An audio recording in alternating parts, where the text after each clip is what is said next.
ඔන්න අපේ කත්නෝරුවේ හාමුදුරුවන්ගේ බණමඩුවේ වැඩ ඔක්කොම නිමා වෙලා තියෙනවා මචං. අපි ගිහින් බලමු අපේ කත්නෝරුවේ හාමුදුරුවෝ ඒ ගැන මොකද්ද කියන්නේ කියලා. අපි අහලා බලමු.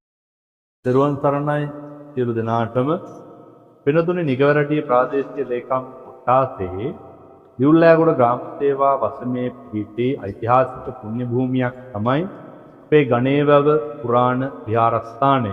මාර ලස්සනයි. විශේෂයෙන්ම තරුණ දරුවෝ වෙනුවෙන් එකවර දහසකට ආසන්න ප්‍රමාණයකට ඉඳගෙන පෙහෙවස් සමාදන් වෙන්න පුළුවන් නව ධර්මශාලාවක් පහළ විහාරාකාරයක් ඉතුවාගේ ලංකාර කුළුණ භික්ෂුන් වහන්සේලා වෙනුවෙන් සංඝාවාස දානශාලා මේ සියලු විහාරාංග එකවර ඉතා කුඩා කාලයක් ඇතුළත ලෝවැසි ලක්වැසි සියලු බොදු නොබොදු ජනතාවගේ ආධාර උපකාර වලින් ශ්‍රමයෙන් ගොඩනගලා ත්‍රිනිකායික මහානායක මහා ස්වාමීන්ද්‍රයන් වහන්සේලාගේ මූලිකත්වයෙන් සහ අතිගරු ජනාධිපතිතුමන්ගේ මූලිකත්වයෙන් 2026 මැයි මාසයේ 29 වෙනිදා උදෑසන 8:30ට මේ සියලු විහාරාංග සංඝ සතු කොට සම්බුද්ධ ශාසනය වෙනුවෙන් පූජා කිරීමට නියමිතයි.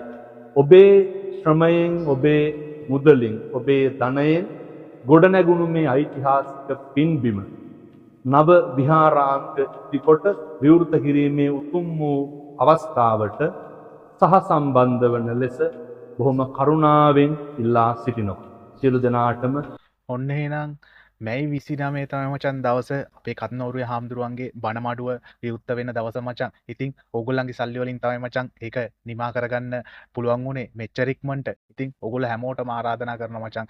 ඒ සමාරම්භක උත්සවයට සහභාගී වෙන්න කියලා. අනිවාර්යෙන් මේ වීඩියෝට ලයික් එකකුත් දාලා හැමෝටම බලන්න ෂෙයා කරන්න කියලා ආදරෙන් ඉල්ලනවා මචං.